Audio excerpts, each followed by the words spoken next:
Hello, আসসালামু আলাইকুম। Circuit class ব্লগে সবাইকে শুভেচ্ছা। আশা করি আপনারা ভালো আছেন, আমিও ভালো আছি। আর আমি আজকে জলপাই আচার রান্না করছি, দেখতেই পাচ্ছেন।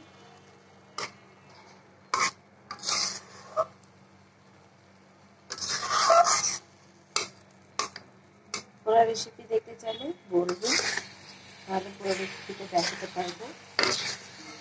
আর এতে আচারটা হয়ে গেছে খুব সুন্দর করে। আপনাদের নিজেদের প্রিয় মানুষদের জন্য কিছু করতে খুবই ভালো লাগে। আর যদি গনে গনে কয়েকটা মানুষ আপনার জীবনে ইম্পর্টেন্ট রাখে, তাদের জন্য তো মানুষটি অনেক কিছু করতে ইচ্ছে করে। আমার জীবনে কয়েকজনই আছে যাকে আমি খুবই ভালোবাসি আর ইম্পর্টেন্ট দেয়। আমার ভালোবাসার মানুষ আমি খুবই কমই রাখি।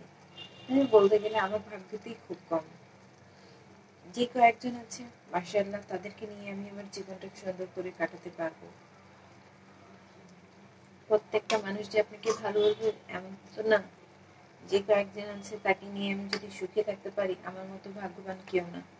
বেশি চায় নাকি? সবাই বেশি চায়, তো যতটুকু আছে ততটুকুতে যদি তুমি খুশি হও, কিছু লাগে না। আমার আচার তৈরি হয়ে গেছে, দেখতে পাচ্ছেন সুন্দর হয়েছে। আর এটা বেশিক্ষণ থাকবে না। পছন্দ করে প্রচুর চাটনিগুলো, আচারগুলো। আমার হাজবেন্ড বললাম না, আমি যাকে বেশি ভালোবাসি তাদের জন্যই রান্না করা হচ্ছে। তারা কিন্তু সবাই খুব পছন্দ করে। তো এটা আজকে শেষ হয়ে যাবে।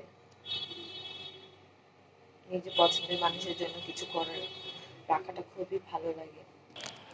দেখতে পাচ্ছেন আমি এখানে পুডিং রান্না করেছি, মাশাআল্লাহ অনেক সুন্দর হয়েছে।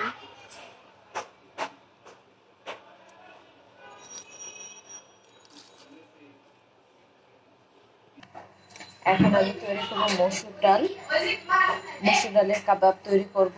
তো আমি যে মসুর ডালটা ওয়াশ করে নিয়েছি, সুন্দর করে ওয়াশ করে নিয়েছি। ওয়াশ করে এখন এটাতে দিয়ে দিব। কাটাবাটি ছাড়াই আমি কাবাব তৈরি করব।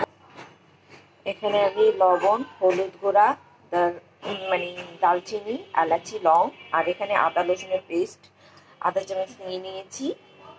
এখন এগুলো সবটা দিয়ে দিব ডালের মধ্যে।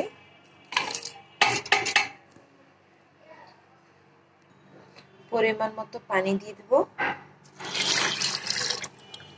এটাকে সিদ্ধ হতে দিব। মাখা মাখা পর্যন্ত থাকবে, একেবারে পুড়িয়ে ফেলবেন না। পুড়িয়ে গেলে এটা নষ্ট হয়ে যাবে, পুড়ে গেলে।